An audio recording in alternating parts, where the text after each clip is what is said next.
നമസ്കാരം. ഇന്ന് നമ്മളോടൊപ്പം അതിഥിയായിട്ടുള്ളത് സുധിച്ചേട്ടന്റെ മകൻ കിച്ചു ആണ്. ഹായ്. ഒരുപാട് നാളിന് ശേഷമാണ് ഇങ്ങനെ കാണുന്നത്. എന്തൊക്കെയായിരുന്നു പരിപാടി? അതായത് എന്റെ വീഡിയോസ് ഒന്നും കാണാൻ. ഞാനിപ്പം പഠിത്തവും കാര്യങ്ങളും അങ്ങനെയൊക്കെ ആയിട്ട് നിൽക്കുമായിരുന്നു. അതെ, എന്താ ചെയ്യുന്നത്? എന്താ? ആനിമേഷൻ വിഎഫ്എക്സ് പഠിക്കുന്നു. അതെ, അമ്മ പറയുന്നുണ്ടായിരുന്നു ആനിമേഷൻ ഒക്കെയാണ് താല്പര്യം എന്നത്. അത് ആഗ്രഹിച്ചിട്ടാണ് കോഴ്സ് എടുത്തത്. അതെ അതെ അതെ. ഒരു ഇന്റർവ്യൂ, ആ ഇന്റർവ്യൂവിൽ ചോദിക്കുന്ന ചോദ്യങ്ങൾ കഴിഞ്ഞ നമ്മുടെ വീഡിയോയും ഇതേ ഇന്റർവ്യൂവിനെ കുറിച്ച് തന്നെയായിരുന്നു. അസ്ലാം മാർലി എന്ന യൂട്യൂബറോട് ഇവർ ചോദിച്ച ചില ചോദ്യങ്ങൾ, അതിനകത്തുള്ള ചില കുത്തിത്തിരിപ്പുകൾ, അതേക്കുറിച്ച് നമ്മൾ സംസാരിച്ചിട്ടുണ്ടായിരുന്നു. പക്ഷേ ഇവിടെ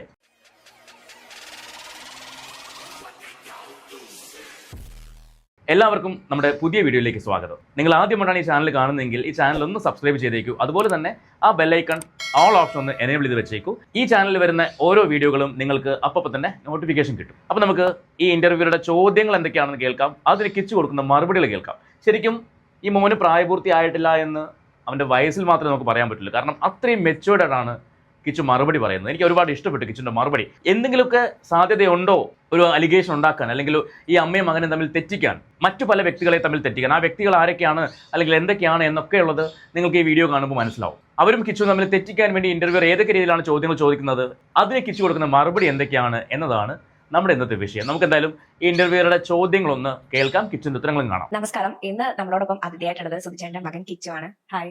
ഒരുപാട് നാളിന് ശേഷമാണ് ഇങ്ങനെ കാണുന്നത്. എന്തൊക്കെയായിരുന്നു പരിപാടി? അതായത് എന്റെ വീഡിയോസ് ഒന്നും കാണാൻ. ഞാനിപ്പം പഠിത്തവും കാര്യങ്ങളും അങ്ങനെയൊക്കെ ആയിട്ട് നിൽക്കുമായിരുന്നു. അതെ, എന്താ ചെയ്യുന്നത്? എന്താ? ആനിമേഷൻ വിഎഫ്എക്സ് പഠിക്കുന്നു. അതെ, അമ്മ പറയുന്നുണ്ടായിരുന്നു ആനിമേഷൻ ഒക്കെയാണ് താല്പര്യം എന്നത്. അത് ആഗ്രഹിച്ചിട്ടാണ് കോഴ്സ് എടുത്തത്. അതെ അതെ അതെ. ഒട്ടും ആഗ്രഹമില്ലായിരുന്നു, അതുകൊണ്ടാണ് അനിമേഷൻ എടുത്തത്. അതായത് രേണു ഒരിക്കൽ പറഞ്ഞു അത്രേ, കിച്ചൺ അനിമേഷനാണ് താല്പര്യം, അതുകൊണ്ട് അവൻ അതെടുത്ത് പഠിക്കുന്നു. അത്രയും ആഗ്രഹിച്ചിട്ടാണോ അനിമേഷൻ എടുത്തതെന്ന് തിരിച്ചു ചോദിക്കുകയാണ്. ആഗ്രഹം ഉള്ളതുകൊണ്ടാണല്ലോ അതെടുത്ത് പഠിക്കുന്നത്. അവൻ ആഗ്രഹം ഉണ്ടെന്ന് ഓൾറെഡി പറയുകയും ചെയ്തിട്ടുണ്ട്. ആര്? അവന്റെ അമ്മ. പിന്നെയും ചോദിക്കുകയാണ്, അത്ര ആഗ്രഹിച്ചിട്ടാണോ പഠിക്കുന്നത്? ഇപ്പം കിച്ചു ഇവിടെ വീട്ടിലല്ല, ഇവിടുത്തെ വീട്ടിലല്ല കൊല്ലത്തെ വീട്ടിലാണ് നിൽക്കുന്നത്. കൊല്ലത്തെ പഠിക്കുന്നതും കാര്യങ്ങളും. ഓ, അതുകൊണ്ട് ആ കോഴ്സ് അവിടെ എടുത്തായിരുന്നു, അങ്ങോട്ടേക്ക് താമസം മാറിയല്ലേ? അപ്പൊ ഈ ഒരു കോഴ്സിന്റെ സ്റ്റാർട്ടിംഗ് അങ്ങോട്ടേക്ക് മാറിയതോ? ഞാൻ അവിടെ അച്ചാമിക്ക് അറിയാത്ത സമയത്ത് ഞാൻ അവിടെ നിൽക്കുമായിരുന്നു. ആണ്. പിന്നെ ഈ കോഴ്സിന്റെ കാര്യമൊക്കെ തപ്പി നോക്കിയപ്പോൾ അവിടെ തന്നെ നല്ലോണമുണ്ട്.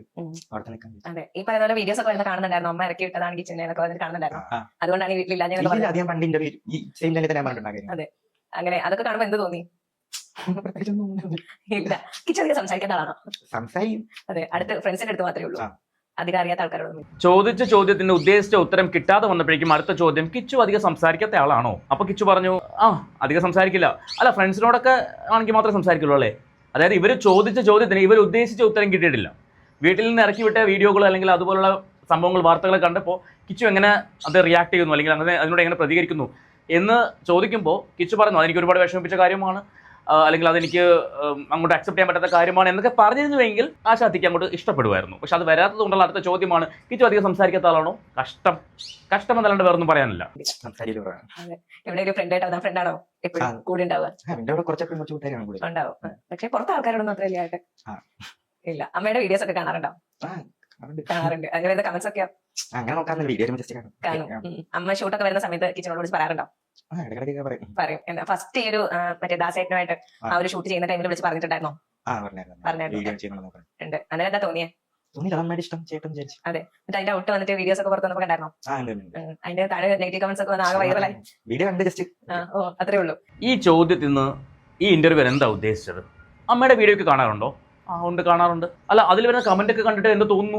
ഞാൻ കമന്റ് നോക്കാറില്ല. ശരിക്കും പക്വത ഉള്ള ഉത്തരമാണ് കിച്ചു കൊടുത്തത്. എനിക്ക് ഒരുപാട് ഇഷ്ടപ്പെട്ടു കിച്ചുവിന്റെ മറുപടി. ഒരു ലൂപ്പ് പോലും അല്ലെങ്കിൽ ഒരു ഹിന്റ് പോലും കിച്ചു ഒരു വിവാദത്തിലേക്ക് ഇട്ട് കൊടുത്തിട്ടില്ല. ഈ ഇന്റർവ്യൂ ഫുള്ള് കാണുമ്പോൾ നമുക്ക് മനസ്സിലാവും. ആ മോന്റെ മറുപടികൾ ഓരോരുത്തരും കണ്ട് പഠിക്കേണ്ടതാണ്. ഈ പ്രായത്തിൽ അവൻ അത്രയും പക്വതയോടെയാണ് മറുപടി കൊടുക്കുന്നത്. ശരിക്കും ഇവർ ഈ ഇന്റർവ്യൂ ചെയ്യുന്നത് കിച്ചുവിനെ കുറിച്ച് അറിയാൻ വേണ്ടിയാണോ അതോ രേണുവിനെ കുറിച്ച് സംസാരിക്കാൻ വേണ്ടിയാണോ?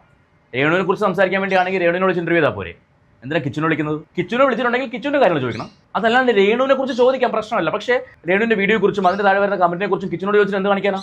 അപ്പൊ അവിടെ ഒരു വിവാദം ഉണ്ടാക്കാൻ വേണ്ടി തന്നെയല്ലേ ഇന്റർവ്യൂ ചെയ്യുന്നത്? കുറച്ച് കഷ്ടമാണ്. ഇങ്ങനെ റീച്ച് ഉണ്ടാക്കിയിട്ട് എന്ത് മാങ്ങ പറിക്കാനാ? ഈ നെഗറ്റീവ് കമന്റ്സ് ഒക്കെ വന്ന് കണ്ടപ്പോഴത്തേക്ക് അമ്മ അത്രയും പേര് മോശമൊക്കെ പറയുന്നു കണ്ടപ്പോഴത്തേക്ക് ഇല്ല, ഫ്രണ്ട്സ് ഒക്കെ പറയാറുണ്ടോ എടാ അങ്ങനെയാണല്ലോ? അങ്ങനെയൊന്നും കമന്റ്സ് ഒന്നും ഫ്രണ്ട്സ് ആയാലും പറയാറുണ്ട്. എല്ലാവരും നിങ്ങളെ പോലെ അല്ല ചേച്ചിയായി. കാര്യം മനസ്സിലാക്കി കൂട്ടുകൂടുന്ന ഫ്രണ്ട്സും ഉണ്ട്. എല്ലാവരും നിങ്ങളെ പോലെ ഇപ്പോൾ എൻ്റെ ഇന്ന ആൾ ഇന്നതുപോലെയാണെന്ന് വെച്ചിട്ട് എടാ നീ നിന്റെ മറ്റവർ ഇങ്ങനെയല്ലേ എന്നും പറഞ്ഞ് നടക്കുന്ന ആൾക്കാരല്ല എല്ലാവരും. നിങ്ങളങ്ങനെ ആയിരിക്കും, പക്ഷെ എല്ലാവരും അങ്ങനെ ആവണമെന്നില്ല. മനസ്സിലായോ? അതെ, അതിപ്പം ഫസ്റ്റ് ഇങ്ങനെ ഭയങ്കരമായിട്ട് അമ്മ തന്നെ പറയുന്നുണ്ട് ഇങ്ങനെ വിവാദമാവുമെന്ന് കരുതിയില്ല. ഓക്കെ, എല്ലാവരും ശ്രദ്ധിക്കുന്ന കാര്യം, പക്ഷെ വിവാദമാവുമെന്ന് കരുതിയില്ല പറയുന്നുണ്ട്. അപ്പൊ അങ്ങനെ വിവാദമായി ഭയങ്കരമായിട്ട് അമ്മയെ തേജോധം ചെയ്യുന്ന തരത്തിലേക്കൊക്കെ കമന്റുകൾ വന്നു കഴിഞ്ഞപ്പോഴത്തേക്ക് വേണ്ട, അമ്മ എന്തിനാ ചെയ്യേണ്ടിയിരുന്നില്ല അങ്ങനെ തോന്നിയോ?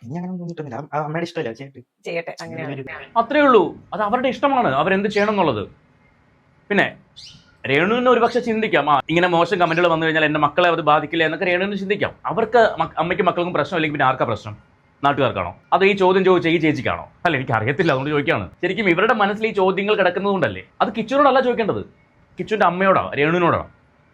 രേണു എന്തെങ്കിലും കാണിക്കുന്നുണ്ടെങ്കിൽ, രേണു എന്തെങ്കിലും പ്രവർത്തിക്കുന്നുണ്ടെങ്കിൽ അത് രേണുവിനോട് ചോദിക്കണം. എന്നിട്ട് കിച്ചുവിനോട് വന്നിട്ട് ഓരോന്നും ചോദിച്ചിട്ട് കിച്ചുവിനെ രേണുവിനും തമ്മിൽ തെറ്റിക്കാനല്ല ശ്രമിക്കേണ്ടത്. കഴിഞ്ഞിട്ടില്ല, ഇനി വേറെ ചില ആൾക്കാർ തമ്മിലടിപ്പിക്കാൻ വേണ്ടി ശ്രമിക്കുന്നുണ്ട് കിച്ചുവായിട്ട്. അതെ, കൂടുതലും എന്താ പറയാ, എല്ലാരും പറയുന്നത് വെച്ചാൽ കണ്ടോ സുധിച്ചേട്ടൻ മരിച്ചു കഴിഞ്ഞപ്പോഴത്തേക്ക് ഇഷ്ടത്തിന് നടക്കുന്നു, അങ്ങനെയൊക്കെയുള്ളൊരു അഭിപ്രായം വരുന്നുണ്ട്. അതിനെങ്ങനെയാ നോക്കി കാണുന്നത്? അതിനെങ്ങനെ നോക്കി കാണുന്നു ചോദിച്ചാൽ എങ്ങനെ നോക്കി കാണുന്നു? കണ്ണ് തുറന്നു വെച്ച് നോക്കി കാണും, അതല്ലാണ്ട് നോക്കി കാണാൻ പറ്റുമോ? എടോ, അത് ഓരോരുത്തരും പറയുന്നല്ലേ, അഭിപ്രായ സ്വാതന്ത്ര്യം ഈ നാട്ടിൽ ആർക്കും ഉണ്ട്. അപ്പോൾ എങ്ങനെ നോക്കി കാണുന്നു ചോദിച്ചാൽ പറയുന്നവർ പറയും. നമുക്ക് നമ്മുടെ ജീവിതം എന്ന് പറഞ്ഞ് മുന്നോട്ട് പോകാണ് വേണ്ടത്. അത് തന്നെയാണ് അവർ ചെയ്യുന്നത്. ഒരു പരിധി വരെ ആൾക്കാർ കരഞ്ഞിരിക്കും. ഹസ്ബൻഡ് മരിച്ചു എന്ന് കരുതി അവർക്ക് ഇനി ജീവിക്കാതിരിക്കാൻ പറ്റുമോ? അവർക്ക് അറിയുന്ന ഒരു തൊഴിൽ മേഖല തിരഞ്ഞെടുത്തു. നാടകം, സിനിമ, ആൽബം എന്ന് പറഞ്ഞ് അവരിങ്ങനെ പോകുന്നു. ആ ക്യാരക്ടേഴ്സ് ഡിമാൻഡ് ചെയ്യുന്ന ഡ്രസ്സ് അവർ ധരിക്കുന്നു. അത് അവരുടെ താല്പര്യമാണ്, അവരുടെ ഇഷ്ടമാണ്. അവരുടെ മക്കൾക്കോ അല്ലെങ്കിൽ അവരുടെ കുടുംബക്കാർക്കോ ഇല്ലാത്ത പ്രശ്നം നാട്ടുകാർക്ക് എന്തിനാണ്? എനിക്കതാണ് മനസ്സിലാവാത്തത്. ഇല്ല, കിച്ചു ഒരു ഇച്ചിരി, അതായത് കിച്ചുവിന്റെ ഒരു അറിവായതിനു ശേഷം രേണു ചേച്ചിനെ പരിചയപ്പെടുന്നത്. അപ്പൊ ഫസ്റ്റ് കണ്ട അന്ന് മുതലേ അങ്ങനെ, അതായത് അമ്മ തന്നെയാണ് വിളിച്ചു തുടങ്ങിയിട്ടുള്ളത്. ആദ്യം ചേച്ചിന്നൊക്കെയായിരുന്നു. അത് കഴിഞ്ഞ് അമ്മയെന്നുള്ള വിളി തുടങ്ങിയ ശേഷം സ്വന്തം അമ്മയെ പോലെ തന്നെയാണോ? അല്ല, വല്ലവന്റെ അമ്മയെ പോലെ കണ്ടത്. അയ്യോ, എന്റെ നാവിൻ തുമ്പിൽ വികട സരസ്വതി വിളയാടും മിക്കവാറും. പക്ഷെ പറയാൻ പറ്റുന്നില്ല. അച്ഛൻ കല്യാണം കഴിച്ചു കൊണ്ടുവന്ന ആളെ മകൻ പിന്നെ എങ്ങനെ വിളിക്കേണ്ടത്? അമ്മ എന്നല്ലേ വിളിക്കുന്നത്. അവൻ ആദ്യം ചേച്ചിന്ന് വിളിച്ചു, ഓക്കെ, പിന്നെ അത് അമ്മയാക്കിയതിന് ശേഷം പിന്നെ അമ്മയെ പോലെ അല്ലാതെ പിന്നെ അയലത്തെ വീട്ടിൽ അമ്മയെ പോലെ കാണാൻ പറ്റുമോ? ലേശ ഉളുപ്പുണ്ടായിക്കൂടെ ഇമാതിരി ചോദ്യം ഒരു കൊച്ചു പയ്യനോട് ചോദിക്കുമ്പോൾ? അല്ല, നിങ്ങൾ എന്തുദ്ദേശിച്ചാണ് ഇത്തരം ചോദ്യങ്ങൾ ചോദിക്കുന്നത്? നിങ്ങളാണോ ഈ ചോദ്യം ഉണ്ടാക്കുന്നത്, അതോ നിങ്ങളുടെ പ്രൊഡ്യൂസറാണോ, അതോ നിങ്ങളുടെ ഡയറക്ടറാണോ? ആരാ ഈ ചോദ്യം ഉണ്ടാക്കി തരുന്നത്? എനിക്ക് തോന്നുന്നില്ല ഇത് ഡയറക്ടർ എഴുതുന്ന ചോദ്യമാണെന്ന് തോന്നുന്നില്ല. അല്ലെങ്കിൽ ഡയറക്ടർ എഴുതുന്ന ചോദ്യം നിങ്ങൾ പഠിച്ചു പറയുന്ന പോലെ എനിക്ക് തോന്നുന്നത്, പഠിച്ച് ചോദിക്കുന്ന പോലെ. അങ്ങനെയാണോ? നിങ്ങളിങ്ങനെ ആലോചിച്ചൊക്കെ ചോദ്യം ചോദിക്കുന്നത് ഞാൻ കണ്ടു ആ ഇന്റർവ്യൂവിനകത്ത്. ഡയറക്ടർ എഴുതുന്ന ചോദ്യമാണെങ്കിൽ ഇത് തല്ലു കൊടുക്കുന്ന ഡയറക്ടർക്കാണ്. പക്ഷെ അത് ചോദിക്കുന്ന നിങ്ങൾ ചിന്തിക്കണം, നിങ്ങൾ ആരെക്കുറിച്ചാണ് ചോദിക്കുന്നത്? ഒരു സ്ത്രീയെക്കുറിച്ചാണ്. ആ ചോദിക്കുന്ന ചോദ്യങ്ങളുടെ ഒരു രീതി അയ്യയ്യേ, മോശം, വളരെ മോശം. ഒരു ഇന്റർവ്യൂ ഒരിക്കലും ഇങ്ങനെ ആവാൻ പാടില്ല. ആ ചാനലിന്റെ റീച്ചിന് വേണ്ടി ഇമാതിരി ഊളത്തരമല്ല കാണിക്കേണ്ടത്. അതെ, പിന്നെ ഈ ഒരു അച്ഛന്റെ മരണത്തിന് ശേഷം ഒരു എന്താ പറയാ, ഒരു ഗ്യാപ്പ് എപ്പോഴെങ്കിലും ഫീൽ ചെയ്തിട്ടില്ല. പഠിക്കാൻ വേണ്ടിട്ട് വീട്ടിൽ നിന്ന് മാറി നിൽക്കുന്നു, അത്രേ ഉള്ളൂ. ആ സമയത്ത് ആണ്. അതെ, അമ്മ വിളിക്കാറുണ്ട്. അമ്മ പറയാറുണ്ട് കിച്ചുവിനായിട്ട് ഇവിടെ ഒരു സെപ്പറേറ്റ് റൂം ഉണ്ട്, കിച്ചുവിന്റെ റൂം തന്നെയാ എന്നൊക്കെ പറയാറുണ്ട്. അപ്പം വരുമ്പോ ഒക്കെ എങ്ങനെയാ, റൂം കാണുമ്പോൾ സന്തോഷമാണോ? ഇല്ല, ആ റൂം കാണുമ്പോൾ കിച്ചുന് ഭയങ്കര സങ്കടമാണ്. കിച്ചു ആ റൂമിനകത്തിരുന്ന് ഭയങ്കര കരച്ചിലാണ്. എപ്പോഴും കിച്ചു അതിനകത്തിരുന്ന് കരച്ചിലാണ്. അതെ, വന്നു കഴിഞ്ഞാൽ എന്റെ ലോകം അതാണോ? അതിനകത്തിലായിരിക്കും കൂടുതൽ ടൈം. അപ്പൊ ഈ തരത്തില് നെഗറ്റീവ് കമന്റ്സ് വരുന്നു.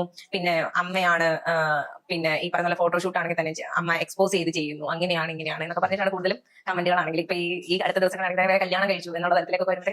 ഇത് കാണുമ്പോ എന്താ പറയാ, കിച്ചു ആദ്യമേ പറഞ്ഞു ഞാൻ അങ്ങനെ കമന്റ് നോക്കാറില്ല എന്ന്. അവൻ ആദ്യമേ പറഞ്ഞു, ജസ്റ്റ് വീഡിയോ കണ്ട് പോകത്തേ ഉള്ളൂ എന്ന് പറഞ്ഞു. പിന്നെയും കുത്തി തിരിക്കുകയാണ്. നെഗറ്റീവ് കമന്റ് വരുമ്പോൾ അല്ലെങ്കിൽ കല്യാണം കഴിച്ചു എന്നുള്ള സംഭവങ്ങൾ വരുന്നു. അതൊരു ഷൂട്ടാണെന്ന് എല്ലാവർക്കും അറിയാം. ചില മഞ്ഞ മാധ്യമങ്ങൾ മാത്രമാണ്, അല്ലെങ്കിൽ അങ്ങനെയുള്ള മനസ്സുള്ള ആൾക്കാർ മാത്രമാണ് ചിന്തിച്ചത് രേണു സുധി രണ്ടാമത് കല്യാണം കഴിച്ചു, അല്ലെങ്കിൽ ആ കല്യാണം ഇന്ന സ്ഥലത്ത് വെച്ചിട്ടാണ് കല്യാണം കഴിക്കാൻ പോകുന്നത് എന്നൊക്കെ പറഞ്ഞിട്ട് വാർത്തകൾ പഠിച്ചിറക്കിയത് മഞ്ഞ കണ്ണുകൊണ്ട് നോക്കുന്ന കുറെ ടീമുകളാണ്. ബാക്കി എല്ലാവർക്കും മനസ്സിലായി അതൊരു ഷൂട്ടാണെന്ന് മനസ്സിലായി. പിന്നെ ഇവിടെ കുത്തി തിരിക്കുകയാണ് അത്തരം കമന്റുകളോട് എങ്ങനെ റിയാക്ട് ചെയ്യുന്നതെന്ന്. അവൻ ഓൾറെഡി പറഞ്ഞു കഴിഞ്ഞു, ഞാൻ അങ്ങനെ കമന്റുകൾ നോക്കാറില്ല, ഞാൻ അങ്ങനെ ചിന്തിച്ചു പോകാറില്ല എന്ന് പറഞ്ഞു കഴിഞ്ഞു. പിന്നെയും എന്തിനാണ് ഇമാതിരി ചോദ്യങ്ങൾ? നിങ്ങൾക്ക് ആ കുട്ടിയോട് വേറെ ഒന്നും ചോദിക്കാനില്ലേ? അവന്റെ പഠിത്തത്തെക്കുറിച്ച് ചോദിക്കാം, അല്ലെങ്കിൽ അവന്റെ ഹോബീസിനെ കുറിച്ച് ചോദിക്കാം, അവന്റെ ഫ്രണ്ട്സിനെ കുറിച്ച് ചോദിക്കാം. ഫ്രണ്ട്സിനെ കുറിച്ച് ചോദിക്കേണ്ട, അതൊക്കെ വളരെ മനോഹരമായ ചോദ്യങ്ങളാണ്. നമുക്ക് അതിലേക്ക് വരാം. സോഷ്യൽ മീഡിയയിൽ സോഷ്യൽ മീഡിയയിൽ ആക്റ്റീവ് ആണെന്ന് വെച്ചിട്ട് ഇമാതിരി കമന്റുകൾ കാണണമെന്നുണ്ടോ അല്ലെങ്കിൽ നോക്കണമെന്നുണ്ടോ? അവനത് മൈൻഡ് ചെയ്യുന്നില്ല, അത്രേ ഉള്ളൂ. എന്നെ അങ്ങനെ ചെയ്യാൻ പാടില്ലേ? കമന്റ് വായിക്കാൻ പോകാൻ ഒന്നുമില്ല. അമ്മേനെ വിളിച്ചിട്ട് അമ്മ ഇങ്ങനെ അഭിപ്രായങ്ങൾ എന്തെങ്കിലും പറയാറുണ്ടോ? ഇല്ല, എനിക്കൊരു ഷോർട്ട് ഫിലിം കണ്ടിട്ട് മാത്രം കഥ മനസ്സിലായില്ല, അപ്പം അങ്ങനെ വിളിച്ചു ചോദിച്ചു. അത് മാത്രമേ ഉള്ളൂ, അല്ലാണ്ട് അമ്മ അത്രയൊന്നും എക്സ്ട്രീം ലെവലിലേക്ക് ഒന്നും പോയി ചെയ്യേണ്ട അങ്ങനെ അഭിപ്രായമൊന്നുമില്ല. അങ്ങനെയൊന്നും പ്രത്യേകിച്ച്. അതായത് എല്ലാവരുടെയും സംശയം എന്താണെന്നറിയോ, അതായത് അമ്മ ഇത്തരത്തിലൊക്കെ ഫോട്ടോഷൂട്ട് ആണെങ്കിലും വീഡിയോസ് ഒക്കെ ചെയ്യുന്ന തരത്തിൽ അങ്ങനെയൊക്കെ പോകുന്ന ടൈമിൽ കാരണം കിച്ചു വളർന്നവരാണ്, ഋതു വളർന്നവരാണ്, അപ്പൊ നിങ്ങൾക്കൊക്കെ നാണക്കേട് ഉണ്ടാവില്ലേ എന്നൊക്കെയാണ് എല്ലാവരുടെയും സംശയം. ഇല്ല, അങ്ങനെയില്ല. ആരെ എല്ലാവരും ഒന്ന് വെളിപ്പെടുത്താമോ ചേച്ചിയെ? ആരെ എല്ലാവരും? നിങ്ങളുടെ സംശയം ഒന്ന് പറ. നിങ്ങളുടെ സംശയം നിങ്ങൾ ഈ മറ്റുള്ളവരുടെ തലയിൽ എന്താ വെട്ടിവെക്കുന്നത്? അല്ലെങ്കിൽ നിങ്ങളെ പോലെ ചിന്തിക്കുന്നവരുടെ സംശയം ജനറലൈസ് ചെയ്യുന്നത് എന്തിനാ? എല്ലാവരും പറഞ്ഞിട്ട് നിങ്ങളെയും നിങ്ങളെപ്പോലെ ചിന്തിക്കുന്ന ആൾക്കാരുടെയും സംശയമാണ് നിങ്ങളിപ്പോൾ ചോദിക്കുന്നത് ഓരോ ചോദ്യവും, അല്ലാണ്ട് എല്ലാവരെയും എന്നുള്ള വാക്ക് അവിടെ ഉപയോഗിക്കണ്ട. അതുപോലെ തന്നെ ലക്ഷ്മി നക്ഷത്രം സുചേന്റെ പെങ്ങളാണ്, അങ്ങനെ അത്രയും നിങ്ങളുടെ കാര്യങ്ങളൊക്കെ ഏറ്റവും കൂടുതൽ എന്താ പറയാ അത്രത്തോളം ആളുടെയും കൂടെ ലൈഫിനെ ബാധിക്കുന്ന തരത്തിലാണെന്ന തരത്തിൽ നമ്മൾ ഒരുപാട് വീഡിയോസ് ഒക്കെ കണ്ടിട്ടുണ്ട്. അപ്പൊ അമ്മ പറയുന്നുണ്ടായിരുന്നു ഈ ഒരു വീഡിയോ വെച്ചതിന് ശേഷം ലക്ഷ്മി ഇങ്ങോട്ടേക്ക് വന്നിട്ടില്ല എന്ന് പറയുന്നുണ്ടായിരുന്നു. കിച്ചനെ കോൺടാക്ട് ചെയ്യാറുണ്ടോ? മെസ്സേജ് അയക്കാറുണ്ട്. എന്തെങ്കിലും ഈ ഒരു വിദ്യാഭ്യാസത്തിന് നമ്മുടെ എഡ്യൂക്കേഷൻ ആണെങ്കിൽ എന്തെങ്കിലും ഹെൽപ്പ് ഒക്കെ ചെയ്യാറുണ്ടോ? മെസ്സേജ് അയക്കും, അങ്ങനെയൊക്കെ ഉള്ളൂ. കാണാനോ അതായത് വീട്ടിലേക്ക് വരണം എന്നുള്ള കാര്യമൊക്കെ പറയുന്നുണ്ടായിരുന്നു. ജസ്റ്റ് ഒന്ന് അന്വേഷിക്കും, അങ്ങനെയേ ഉള്ളൂ. അത് സുധിച്ചേനുള്ള ടൈമിൽ അങ്ങനെ വീട്ടിലേക്ക് സ്ഥിരം വരാറൊക്കെ ഉണ്ടായിരുന്നു? ഇടയ്ക്കൊക്കെ വരും, കാണും. ഓ അങ്ങനെയായിരുന്നു അല്ലെ. അതിനുശേഷം പിന്നെ ഒരു കോൺടാക്റ്റിന് ഒരു ഗ്യാപ്പ് വന്നിട്ടുണ്ടോ അവരുമായിട്ട്? അങ്ങോട്ട് എത്തുന്നില്ല ചേച്ചിക്ക്. ചോദിച്ചു കയറാണ്, ഇടിച്ച് കയറാൻ നോക്കുകയാണെങ്കിൽ അത് ലക്ഷ്മി നക്ഷത്രം ഒരിക്കലും ഞങ്ങളുമായിട്ട് കോൺടാക്ട് ഇല്ല. അവർ ഞങ്ങളെ ആ ഒരു ഇൻസിഡന്റിന് ശേഷം തഴഞ്ഞു കളഞ്ഞു എന്നൊക്കെ പറയിപ്പിക്കാൻ വേണ്ടിയുള്ള ഒരു തന്ത്രമായിട്ടാണ് എനിക്ക് തോന്നുന്നത്. നിങ്ങൾക്ക് ഇത് എങ്ങനെ തോന്നുന്നത്? നിങ്ങൾക്ക് എങ്ങനെ തോന്നുന്നത് അതൊന്ന് കമന്റ് ചെയ്തേക്കണേ. എനിക്ക് തോന്നുന്നത് ഇങ്ങനെയാണ്. അതായത് ലക്ഷ്മിയെ കുറിച്ച് ചോദിച്ചപ്പോൾ കിച്ചു പറയുവാണ്, ഇല്ല ഇപ്പം അങ്ങനെ കോൺടാക്ട് ഒന്നുമില്ല, ഞങ്ങൾ തമ്മിൽ അങ്ങനെ അടുപ്പമൊന്നുമില്ല, മെസ്സേജ് ഒന്നും അയക്കാറില്ല, വിളിക്കാറില്ല എന്ന് പറയുമ്പോൾ ഒരു ക്യാപ്ഷൻ കൊടുക്കുക അവർക്ക്. ലക്ഷ്മി സുധിയുടെ കുടുംബത്തെ ഉപേക്ഷിച്ചു, കണ്ടന്റായി. അങ്ങനെയാണ് എനിക്കിത് ഫീൽ ചെയ്യുന്നത് ഇത് ഈ ചോദ്യം കേട്ടപ്പോൾ. നിങ്ങൾക്ക് എങ്ങനെ തോന്നുന്നു വെച്ചാൽ അതൊന്ന് കമന്റ് ചെയ്തേക്കണേ. അമ്മയുടെ ഈ അടുത്തിറങ്ങിയ വീഡിയോസിൽ ഏറ്റവും ഇഷ്ടപ്പെട്ട വീഡിയോ എന്ത് ചോദ്യമാണോ ഇത്? അമ്മയുടെ ഈ അടുത്തിറങ്ങിയ വീഡിയോയിൽ ഏറ്റവും ഇഷ്ടപ്പെട്ട വീഡിയോ അവരെന്താ വല്ല വീഡിയോ ആണ് അഭിനയിച്ചത് ഇങ്ങനെ എടുത്ത് ചോദിക്കാനായിട്ട്? നിങ്ങൾ ഓൾറെഡി ചോദിച്ചു കഴിഞ്ഞു അമ്മയുടെ വീഡിയോസ് ഒക്കെ കാണാറുണ്ടോ? അപ്പോൾ അവൻ പറഞ്ഞു കാണാറുണ്ടോ, ഓക്കെ ഫൈൻ കാണാറുണ്ട്, എനിക്കങ്ങനെ പ്രശ്നമായിട്ടൊന്നും തോന്നിയില്ല എന്ന് പറഞ്ഞു കഴിഞ്ഞ കാര്യമാണ്. പിന്നെയും അതിലേക്ക് ലീഡ് ചെയ്യാണ്. അമ്മയുടെ കണ്ടതിൽ വെച്ച് ഏറ്റവും ഇഷ്ടപ്പെട്ട വീഡിയോ ഏതാണ്?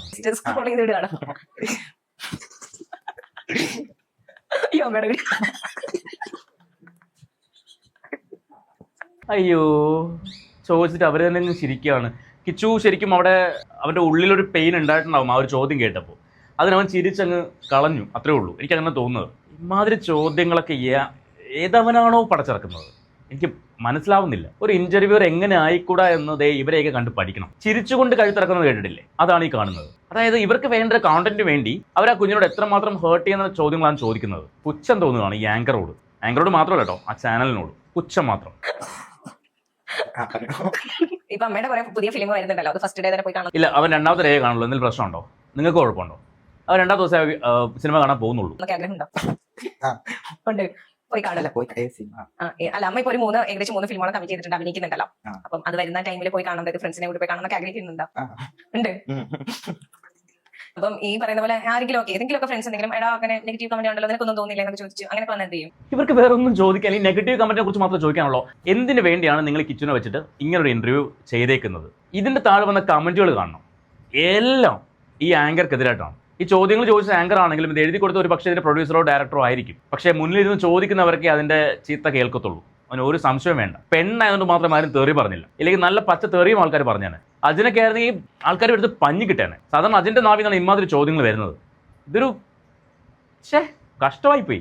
27 മിനിറ്റുള്ള ഒരു ഇന്റർവ്യൂ ആണ്. അതിന്റെ ചില ഭാഗങ്ങളാണ് ഞാൻ എടുത്തു വെച്ച് നിങ്ങളുടെ മുന്നിൽ സംസാരിച്ചത്. എനിവേ നിങ്ങൾക്ക് ഈ ഒരു ഇന്റർവ്യൂ കണ്ടിട്ട്, നിങ്ങൾ ആ ഇന്റർവ്യൂ കണ്ടിട്ടുണ്ടെങ്കിൽ നിങ്ങൾക്ക് മനസ്സിലാവുമായിരിക്കും എന്തൊക്കെയാണ് കൂടുതൽ ചോദിച്ചിട്ടുള്ളത്. ഈ വീഡിയോ കണ്ടിട്ട് നിങ്ങൾക്ക് ഈ ആങ്കറോട് എന്താണ് തോന്നുന്നത്? നിങ്ങൾക്ക് ഈ ആങ്കറോട് സ്നേഹം തോന്നുന്നുണ്ടോ അതോ വെറുപ്പ് തോന്നുന്നുണ്ടോ എന്നുള്ളത് ഒന്ന് കമന്റ് ചെയ്യൂ. നമുക്ക് പുതിയൊരു വീഡിയോ ആയിട്ട് വീണ്ടും കാണാം.